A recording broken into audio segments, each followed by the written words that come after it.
G'day everyone, welcome to another edition of Chris Rankin's Music Crush. I'm doing a response to a thread started by Chris Propfe. I will leave a link to his channel in the description. And he asked to feed his vinyl addiction, but he was sort of sending it out to sort of everyone as well. So it was just a bit of a way of showing some things that people might be interested in that you know about, and perhaps not as many people know about as they should, and something that you might look to get down the track sort of thing. So I've tried to pick things in those categories, things that maybe not so many people know about. Maybe some of these things, because they're from my part of the world, you may not know about as much. I also tried to make sure I didn't pick things that were limited to 200 or 300 copies or were unavailable on vinyl. So if I'm showing the CD, I've made sure that you can get versions of it on vinyl, either reissues or originals. You know, so even though they may not be things that are known to you, I made sure that they were reasonably obtainable. There's no point showing something that I think you should perhaps listen to or get, and then you go and look out for it and you find out that there hasn't been a reissue for a long time, or it's very hard to get or limited to 200 copies. So here we go. A couple of these I've shown in recent videos, so excuse the doubling up. The only reason I'm showing them again is because I feel like they really fit this thread quite perfectly, and yeah, so that's why they're there. So the first one, I've talked about this band a few times, and I make no apologies about talking about them because they are one of my favourite bands on the planet. They are my favourite Australian metal band for sure, and this is their 2018 album Purge. This is their most recent album, their third album. I described it before, and they're kind of a hard band to describe. Straight, kind of heavy metal, but there's lots of sludge. There's a mix of clean and growled vocals, but more sort of hardcore thrash growled vocals, not really the deep guttural vocals. This album, they started to get a little bit more progressive. Just killer songs, big hooks. Karina, the vocalist of the band, is a pretty good friend of mine. We do hang out whenever she comes over to Perth, and the band as well. So they're from Melbourne, Victoria. An absolutely outstanding band. Yeah, and oh, I want to show you. That's the vinyl there, quite nice. And Ron, all I'll say is to you, reading you loud, and I hope you're reading me loud and clear, Ron Haggerty.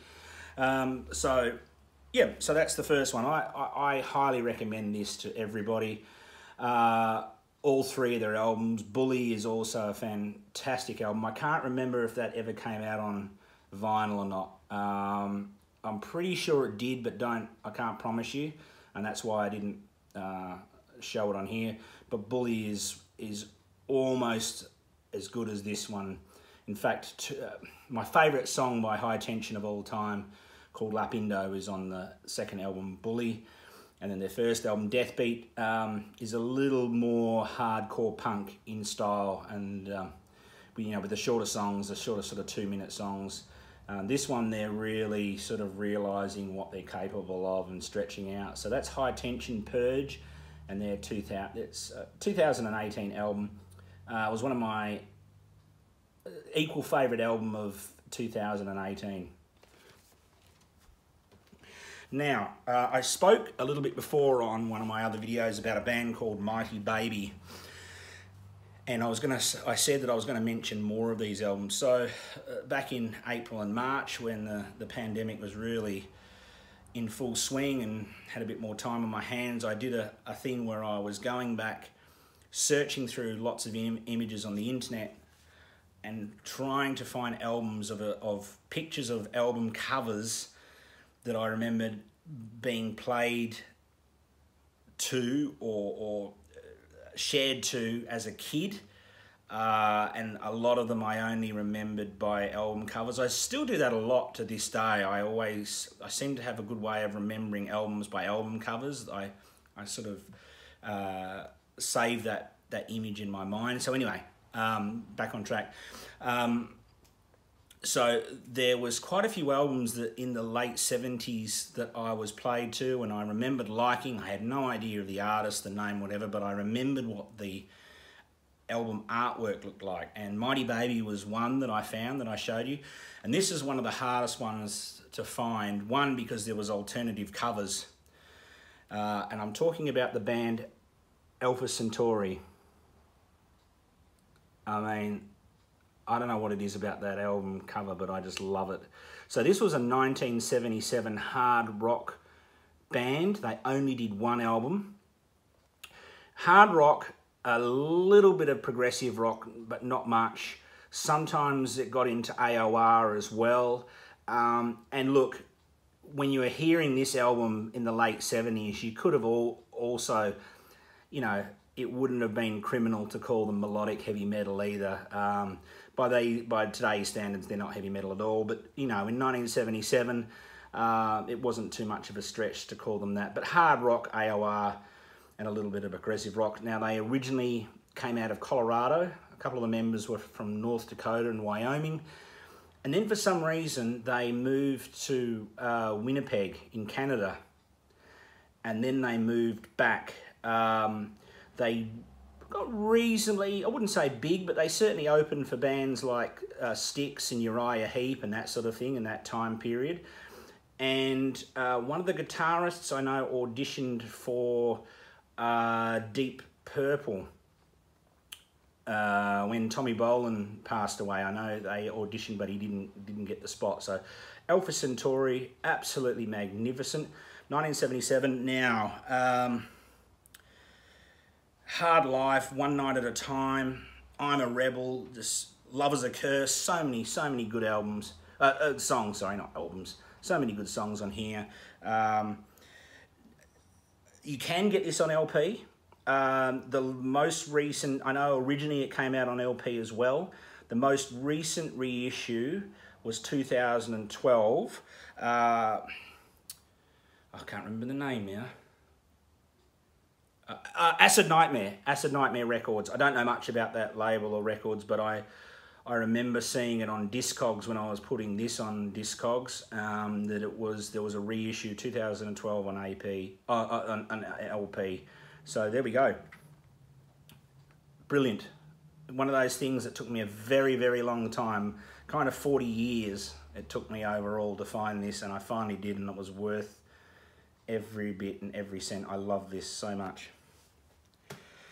Right, now I've shown this one before as well. I always like to show, if I can, something from Australia, but if I can, even from Perth as well. I've shown this album before, and apart from Bon Scott being from Perth, and a couple of other bands that you probably know of, maybe Allegiance, you might have heard of Allegiance, but the Triffids were, you know, they were Perth's biggest thing throughout the 80s. And they were, as I've said in a previous video, they were quite well known in the UK and Europe.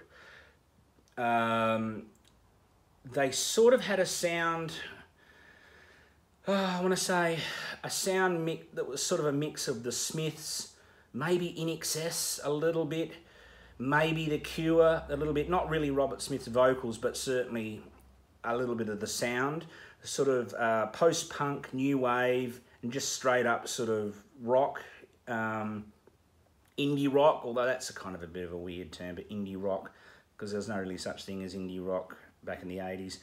The Triffids, the main man behind it all and the vocalist did all the songwriting was the genius of David McComb, who unfortunately is no longer with us.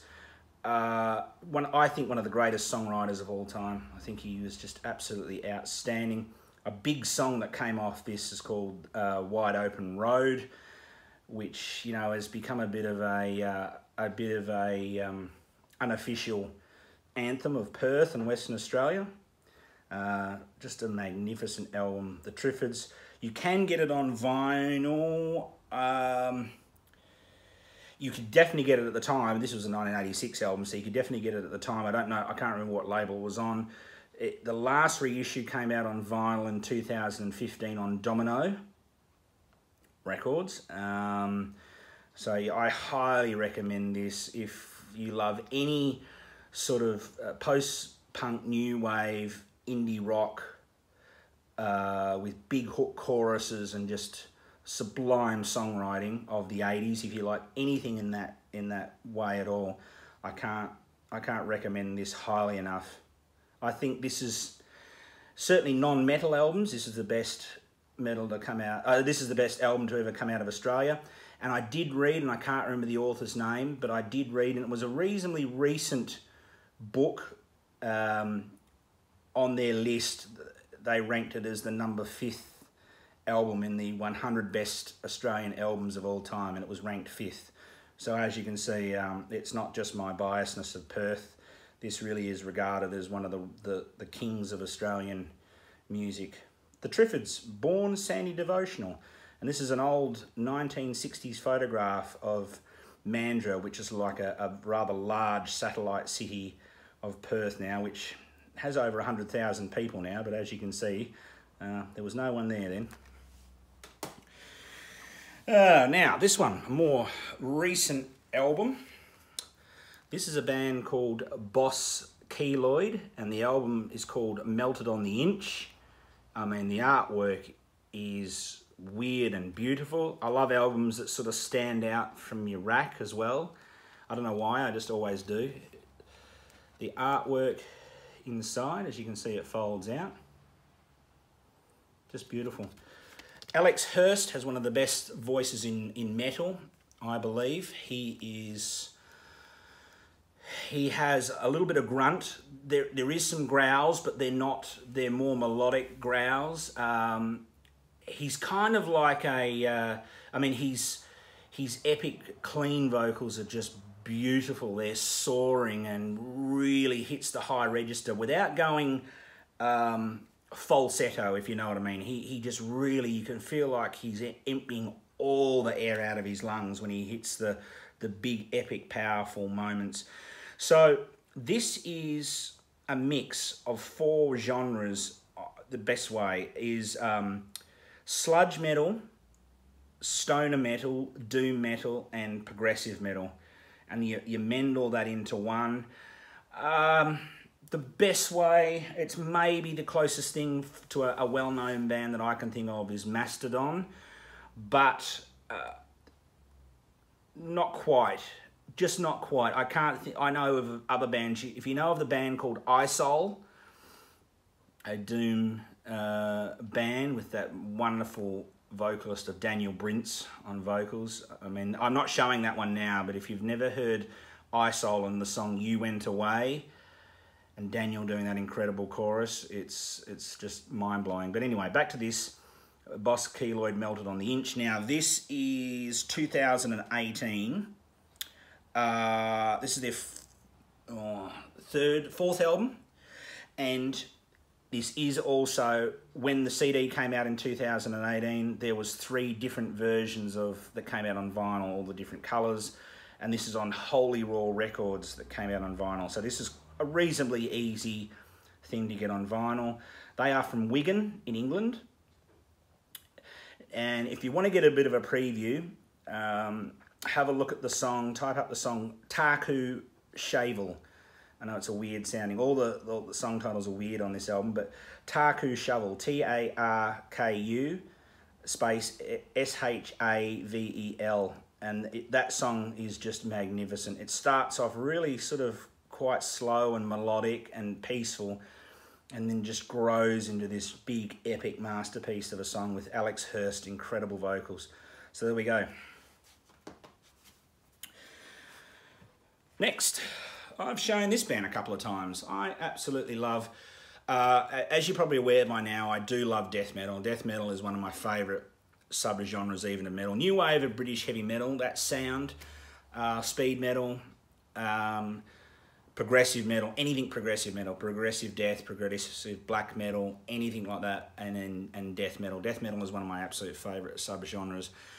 And I love that that changing from the late 80s to the early 90s between the thrash into the death, and I think this is one of the best bands that ever did it. From Germany. I hope no one ever asks me to make a video about German bands, because the video would be about 4 hours long. So this is the band Protector. This is their fabulous EP, Leviathan's Desire. I mean, look at that dude on there. I mean, what a dude. How ripper is he? And this is their EP. Well, I got this. This is a reissue, a High Roller reissue in 2016. This was 1990. I have their, I've got Golem, the Mad, Shredding of Skin. This, and I'm missing the last 4 in their discography. So this is that late thrash, early death metal, so that crossing over, 1990, and of course it's German, so there's a little bit more savagery to the sound, but the songwriting is magnificent. They're just songs you want to hear over and over again. There's always that time when you put the song on and go, yeah, that's exactly what I wanted. Protector, fantastic band. If you don't know Protector, I guess I really encourage you to find them and check them out and listen to them. Brilliant. Absolutely brilliant. Protector. Next up, I've got 2 bands to finish up with from Chicago. I didn't plan it that way, but it's just the way it turned out. So we've got from Chicago, Damien Thorn and The Sign of the Jackal. This is a 1986 release. This is an original Dutch pressing. This is on Roadrunner. There we go there. Roadrunner. Absolutely fantastic. Heavy metal album. Heavy metal, speed metal is their sound. Love this. This is, when they were first together, this is the only album they made. They broke up not so long after this. I'm not sure of the year, but I was pretty sure it was by the end of the 80s that they broke up from memory. And then they reunited back in 2001, and then they've released, I think, 4 albums since. Now, Aaron Mutha Alamere, you showed an album, Life, Sex, Death, I think you called it, Life, Sex and Death, yeah. So there's a drummer on that album called Brian Horak, and he played drums on this album. Now, this is one of those weird things where on the record, it's got their, I forget his name, Pete Magdanus, I think it is. It's got him listed there as playing drums on this album, but he actually never did. It's a credit only. So it was Brian Horak of Life, Sex and Death that actually played drums on this album.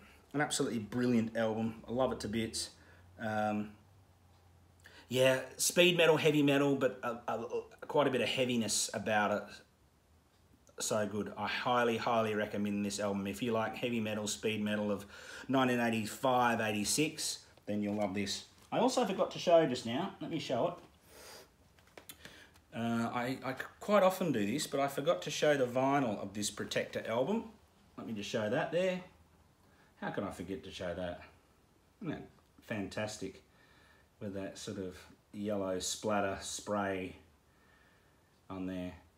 High Roller, I mean, High Roller, I can pretty much almost just send a blank check and say, just send me whatever you want.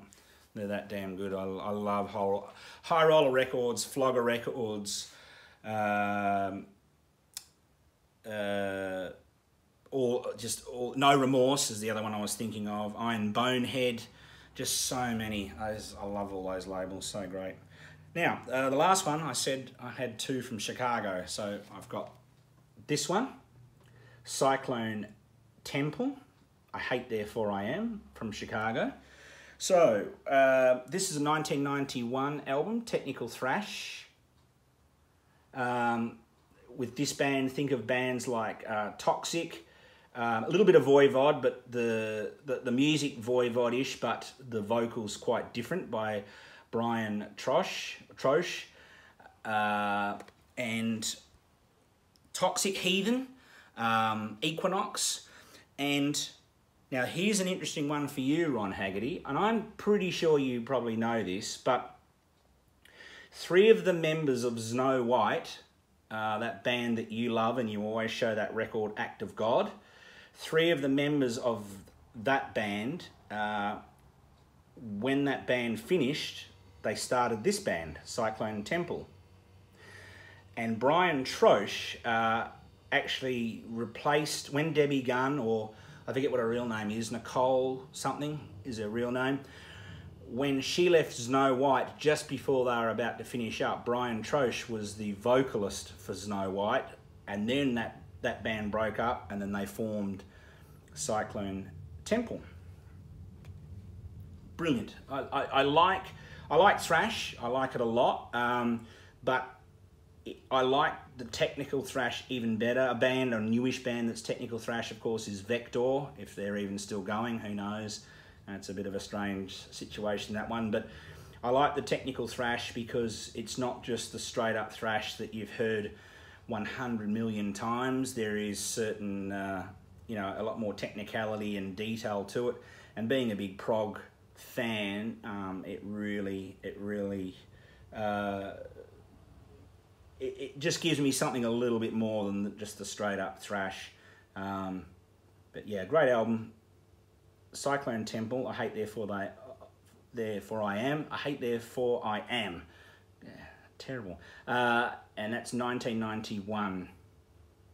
They are still going. I think they're still going. Don't quote me on that.